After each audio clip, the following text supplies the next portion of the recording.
if you were aware of who you are at the core, you would be limitless. Nothing would be out of your reach because you come from it. You come from the source, right? You're a limitless, powerful being.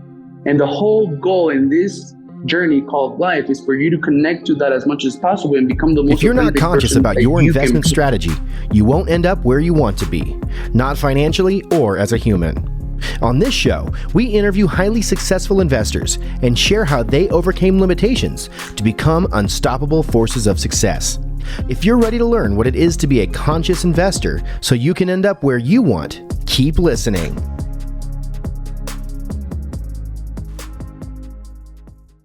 Conscious investor, welcome back. If you have not already listened to the Modern Gentleman podcast, I highly recommend that you go and you check it out and make sure that you follow and subscribe on whatever platform you love to listen or watch, amazing podcast episodes. My friend Alex is joining me, and I was on his show a few months back. It was a painful recording because my internet was all crazy, but we endured and we had such a powerful conversation. And I realized that, that Alex is also a conscious investor. He has that philosophy, wealth, mindset, health, all of the elements that make a conscious investor. That's why I wanted to bring him on. And I will say this, many of you conscious investors are people in your middle years of life. You have kids that are, teens, tweens, or empty nesting, getting close to it. Alex is a young gentleman, and he is absolutely positively inspirational. And I have no doubt that you're going to be inspired. And I'd encourage you in advance, if you find it inspirational and you have a young adult in your life, this is more than likely, this is the episode you're going to want to share with them. And by the way, before I jump in and have this great, amazing conversation with Alex, I just want to remind you, Conscious Investor Growth Day is coming up right around the corner. Tickets are on sale. There are only 150 seats available. That's it. Remember, I'm not going to create more tickets. I'm not going to get more space. I could, but I'm not, because I want to create a culture and I want you to have time to really connect and develop some deeper, meaningful relationships with other people attending and with the speakers who are traveling from all across the country to come pour into you. You don't want to miss a speaker lineup. They are phenomenal, top speakers in health, in mindset, in wealth. You will leave inspired, rejuvenated, and ready to just soar into who you are and all of your potential. That's March 7th through 10th at the Lake Coeur d'Alene Resort. And there will be a link in the show notes so that you can go check out the website and get your tickets.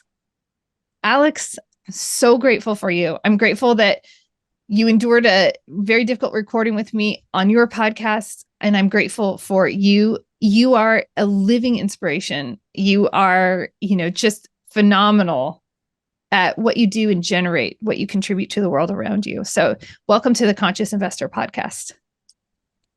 Thank you. Julie. I endured you on your podcast, right? With like the terrible signal and all of that. And then now I'm paying it back now, right? I lost connection right now. And, but yeah, I'm super grateful to be here as well. And I'm grateful to have the opportunity to just, change someone's life, whoever listens, right? I'm sure they'll walk away with something that will benefit them in a positive way. I have no doubt. Now, we've already been talking and AI was recording. We'll try to release clips of that, maybe as YouTube shorts. So you want to go check out the YouTube channel to find extra additional content from Alex and I having a conversation off, like that's not going to be on podcasts. But we left off and I said, hey, we got to hit record because I have a hard stop coming up. So let's hit record. But we were talking about just the levels of consciousness and how those levels of consciousness can be an anchor and a tool for guiding and directing life. And, Alex, it's amazing how you've utilized those in your own life. And I'd love for you to can you go ahead and explain the whole concept to the conscious investor? So the concept is not mine, right? Of course, as much as I would like to take credit of it, I didn't invent it. The guy behind that he wrote the book Power versus Force. I think his name is something Hawkins, right? Great book, right? And I've been studying it, and he basically has like 16 levels of consciousness. And then I started studying Peter Sage. That's my spiritual teacher. I've been studying him for the past 3 years. Only him, nobody else. And he chunked those levels of consciousness into 4 levels, right? So the first level is the victim mentality, right? Like the victim mode, the to me mode, where it's very bad. Like it's a very low level of consciousness where you think that everything happens to you, right? You're a victim of everything. The second level of consciousness is the by me mode, right? That's the achiever mentality. So most of the personal development industry is dedicated to take people from to me to by me, right? And get them to set goals and get them to go after what they want and set a vision and get habits and live their life like a checklist, right? We were talking about that off recording as well. And they're just do everything that will happen in their life will happen by them, like by me, right? And I mean, it's good, but it's exhausting. And like this level of consciousness is exhausting because you don't allow life to gift you anything, right? Because by the very definition of by me, like everything that will happen by me. Like if life comes and wants to give you something, you will not even look at it because it didn't happen by you, right? So it's a very egotistical, driven mentality. It's good. It's good. It's better than to me for sure. And then the third level of consciousness is through me, right? That's you get in flow. Things start happening through you. Doors open before you even touch the knob, right? And like just everything seems to go your way with it's effortless. And everything happens through you. The fourth level of consciousness is oneness, right? Where you see yourself in everything, right? Like I don't know about it. I haven't been there, but right. But I have been able to get myself in like through me. And a skill that I've been developing, Julie, is this. I can actually look at life. I've been able to develop this level of thinking where I can see things in those 3 levels of consciousness. So I'm having a conversation with people, and then boom, I can spot where they're at. Like I'm like, oh, like he's in victim mentality, and then I can instantly just think of how it would be different if he was in another level of consciousness, right? And then or I catch myself thinking thoughts, and I'm like, oh, this is a level 1 level of consciousness, right? What would it look like to go to level 2, and then what would it look like to go to level 3? So I've been developing that skill, right, because of how much studying and implementation I've been doing. And I see life from 3 points of views. It's just really exciting and it's crazy. But we were talking about parenting, right, before the recording, and we were talking about how you need to release, right, your kids. So in order for you to go from victim mentality to achiever mode, like how do you do it? Well, it's pretty simple. You got to let go of blame, and you got to switch that with personal responsibility. So you got to take responsibility of your life, and instead of just acting like a victim, you stand up, get up on your feet, and you swing the bat, basically. But then, like I said, it's exhausting to be in achiever mode. It's good, right? But it's exhausting. Like there's gonna be a point in your life where you're gonna want to slow down, and then, I mean, you don't want everything to crumble down, right? So how do you go from achiever mode into flow? How do you go from by me to through me, which is a lot more effortless? Well, you let go of your of your need for control. That doesn't mean that you have to stop controlling things. You just release your need for control, right? And you allow life to surprise you, and you switch that, right? So, for example, with your 15-year-old kid, before you used to want to control everything, right? The way that he lived, the way that he acted, the way that he was. And you had like this need for control, which caused for you to be stressed out and frustrated and, I don't know, maybe sad, and right, and all those negative feelings. But now that you've learned how to release and how to let go, right? You've let go of your need for control. You're actually allowing your kid to become the best version of himself, his authentic self. And then I really like how you said right now, how like Conscious Day, I think your event is going to be called, right? Yep. How that's going to help people become more of who they are, well, that's ultimately the mission. And that's ultimately the goal. Like, we're here to try to be the authentic version of myself, in my opinion, right? Because who are you, Julie? Like, who am I, right? Like, if I'm not my body, if I'm not my mind, if I'm not my thoughts or my emotions, like, who am I? Right? I'm something deeper than my body and my brain and my mind. I'm something deeper, like something you can call it spirit, you can call it soul, you can whatever, right? But there's something deeper. Like, there's a reason why I catch myself thinking what I'm thinking, right? Like, it's not me. There's a reason why I can catch myself doing that. So who am I? Right? I'm something deeper, like my soul, my spirit, my energy source, whatever you want to call it. You're that. And if you were aware of who you are at the core, like, you would be limitless. Like, nothing would be out of your reach because you come from it. You come from the source, right? You're a limitless, powerful being. And the whole goal in this journey called life is for you to connect to that as much as possible and become the most authentic version that you can be, right? At the core. So I really like what you said, that you're helping people, because that's the key, right? And I had a call with a friend right now, Julie, and I was just, encouraging him, and I was showing him my results for this month and stuff like that. And then I was like, and then he asked me, how do you do that, right? How do you do that? Not only financially, but like, how do you, right? And I don't mean to make myself seen, right, for lack of better words. And he was like, how can you be shredded and how can you have a business and all of this? And I was like, man, the only thing that I focus on every single day is connecting with that authentic part of myself. That's the only thing that I focus on. And then by I connect with that part of myself, the more I do things that get me the results that I have. So, like, involved, right?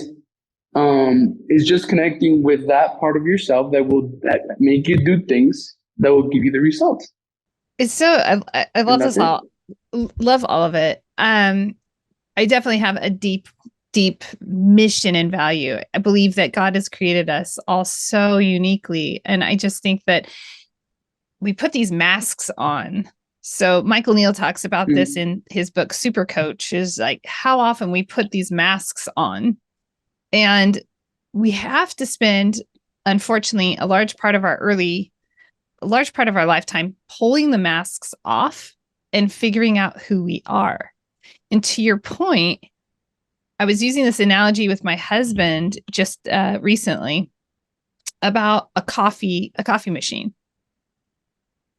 A lot of people, I like espresso. A lot of people use a drip coffee maker at home to have coffee at home.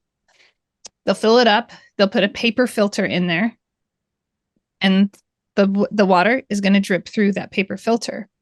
Most people, when you're at that stage that you're talking about, I think like that throughness, that through me is like, cool. The through me stage, I've got one filter because that's all I need. I need that one filter to catch the grounds and to let things pass through.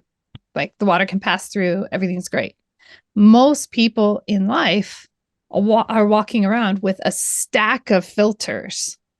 Yeah. And the water can't even get through. Like everything that they're supposed to do, contribute, like that is dying to come into existence is completely trapped because of all of these beliefs and concepts that they've put as filters. It's like we have to just pull all those filters off so we can like live into the life God intended us to experience and contribute to the world. Yeah. Yeah, that was a great analogy. Let me tell you like one thing. I mean, it's really like, and I don't mean to be like, oh, I'm high level like that, right? But it's really high level, right? Yes. And even if I say it, most people will not understand. And that's where like the fourth level of consciousness comes in, right? So I know about the fourth level of consciousness intellectually, right? So again, there's 4 levels of learning as well, where you're completely unaware. then you become aware and you know intellectually, like with your mind, but then you are able to internalize it emotionally, right? So like you actually understand, right? You have depth of layers of knowledge about that thing, and then you become it, right? Like it becomes part of your identity. Another way to say it is you're unconscious incompetent, you become conscious incompetent. So now you're like, first you're bad and you don't even know you're bad, and then you're bad and now you know you're bad, so now you can do something about it, right? So first you're a victim, now you're an achiever, you're bad, but now you're able to do something about it, and then you become good consciously, like you have to make a conscious effort, and then it becomes part of who you are, so you're naturally good. So like it's all like connected. So in the fourth level of consciousness, oneness, right? There's really nothing bad or good, and everything is a label, right? So, I have limiting beliefs, and my limiting beliefs hold me back. Well, it's a label. You really don't have any limiting belief, right? And right now, me saying it, like, people are gonna be like, "What are you talking about?" Right? Because it's hard, or you can get it intellectually, but it's hard to internalize it emotionally. One example that I can give you, Julie, I do ice baths every single day, but like there's another level of ice bath. Let me show you really quick. So I've seen people do ice baths, and they get in on cold water. My ice baths, like I get on ice. I don't get on an ice bath. I get on ice. Like it's full of ice, right? It's from top to bottom, ice between my legs, between everything. It's just ice, right? And I'm able to spend 15 minutes in there without a shake, like just literally meditating. And like I tell my mom about this, and I tell people about this, and people see me, and then they just think that it's crazy. Oh, it's cold. It's crazy. But it's really not, right? Like once you realize that, and that's where oneness comes in. It's just crazy. Like just knowing this is crazy. But it's not cold. I'm in there. And if you realize that you're just one with that, and the only thing that is causing you for you to shiver or be cold is your the label that your mind is putting to it. And that's the only thing that is causing you for you to feel cold and for you to feel like you want to shiver and all that. The label that you're assigning to it, the judgment, right? And that's where oneness in. And it's just like limitless, right? So like whatever it is that you want, you're already one with it. Imagine just being able to tap into that, Julie. It's interesting how often we resist and fight that concept, right? It's for whatever reason, and your dad also, and your daughter is old enough for you to have experienced but I don't want to, and the resistance to something that is going to bless her and serve her well. And it's like often as adults, we have that same childlike resistance, to things that are really beneficial to us. That I think inhibit that level of oneness, where it's like, instead of just receiving and saying, it's okay. People that are around me know that I'll say like, all things work out. Like, there's no sense in stressing out. Like, all things work out. I missed a flight. Okay, it's going to be fine. All things work out. XYZ, whatever it is that happens. By the way, I haven't missed a flight in a long time, and I'm grateful for that. But even when I have missed flights, it ends up working out, usually even better in a surprising way. So it's like just accepting and receiving that. I really like that. I like that concept. And I think that I'm going to borrow something. And I heard this from another person on a podcast, and it stuck with me. And he basically just said, there are no limiting beliefs. Just get out there and do it. Like, yeah. But we get stuck with these concepts in our brain. We believe things. I just got back from a mastermind retreat, and we spent a lot of time about the beliefs that we're holding on to, the hidden beliefs. We did some of the inner work to actually look at some of those deeper beliefs. And it's amazing if you take the time to just slow life down and look at, what am I actually believing? What's the story I'm telling myself? Yeah. Now you get to unlock that belief that is holding you back from that oneness, holding you back from that opportunity to create and connect in a more powerful way. Stories. That's all it is. just stories, right? That's all it is. It's crazy, right? And then you can choose to change that story in a heartbeat. So like you miss your flight, you can choose to suffer because you missed your flight, or you can choose to look at it as, oh, I have an opportunity to listen to my audiobook that I haven't had the opportunity to listen to, right? And it's just perspective, and you're in control of it, right? And that's it, right? So you can choose, like you're in control of the perspective, knowing that is just so powerful. So I know we have a couple of minutes, so there's 7 steps to change like any belief. Right, number 1 is you gotta have the intention to finding one and changing it, right? So like you sit down and you're like, today I'm going to find something that has been holding me back in a specific area of my life, and I'm gonna change it, right? You come with that intention. Second step is once you find the limiting belief, you find the upside to it, right? And this is like achiever level of consciousness, right? Because like in reality, there's no limiting beliefs. But I mean, it's a process, and you do have to do the work to eventually get to, like a higher level of consciousness. But once you find it, you find the upside. So for example, let's say that you believe that you're bad at sales. Okay. What's the upside to believing that you're bad at sales? Well, the upside to believing that you're bad at sales is that, well, now you have an excuse to not get on sales calls with people and not talk to them and not be rejected. And right, like there's an upside. You're protecting yourself. So once you find the upside, you give it the credit that it deserves. And then you ask yourself, am I willing to let it go? Right? If it's a yes, you can go to the third step, which is replacing it with a new positive belief, right? So I'm good at sales, right? And then the fourth step is inducing doubt to the limited belief, right? So how do you induce doubt to the belief of I am bad at sales?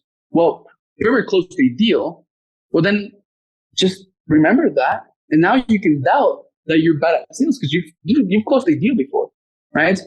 Then the fifth step is you associate pain, right, to the original belief. You're like bad at sales. What is the pain? Like, what is that going to like? If you keep on believing that and you keep on acting like the person who is bad at sales, what is it going to cost in your life?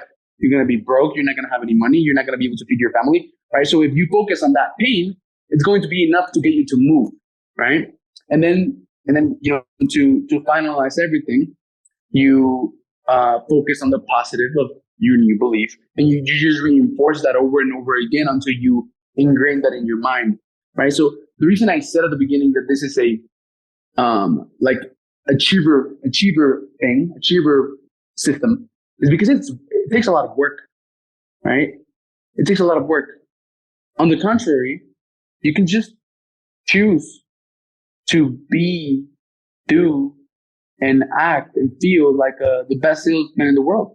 And if you don't close 20 deals in a row, it doesn't mean anything, right? But having done 20 sales calls in a row will make you improve your skills, and then you will eventually, and then without you having any judgment about it, you did 20, 30, 40 sales calls in a row. Even though you don't close, you can choose to feel like the best salesperson in the world.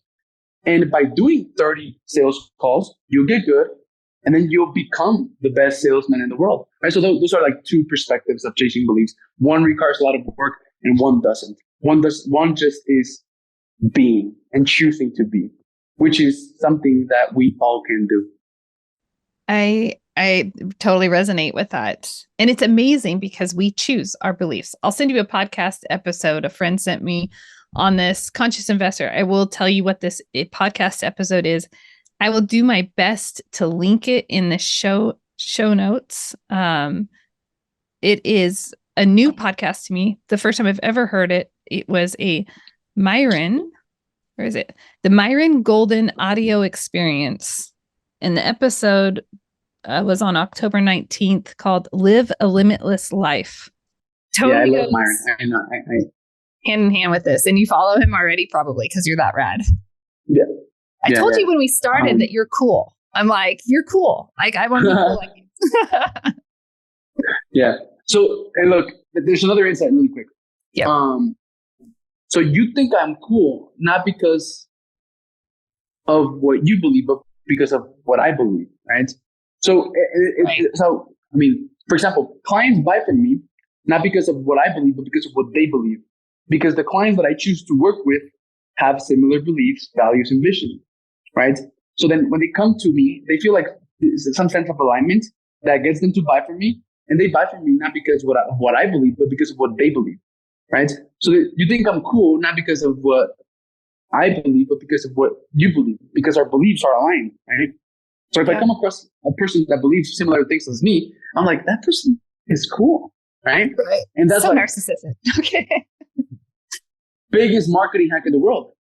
Yeah. Julie, biggest marketing hack in the world. So like I used to do marketing videos and I used to want to cram all the information in 10 seconds because I had a scarcity mindset and I thought that I was going to lose my prospect if I didn't talk really fast and told them everything, right?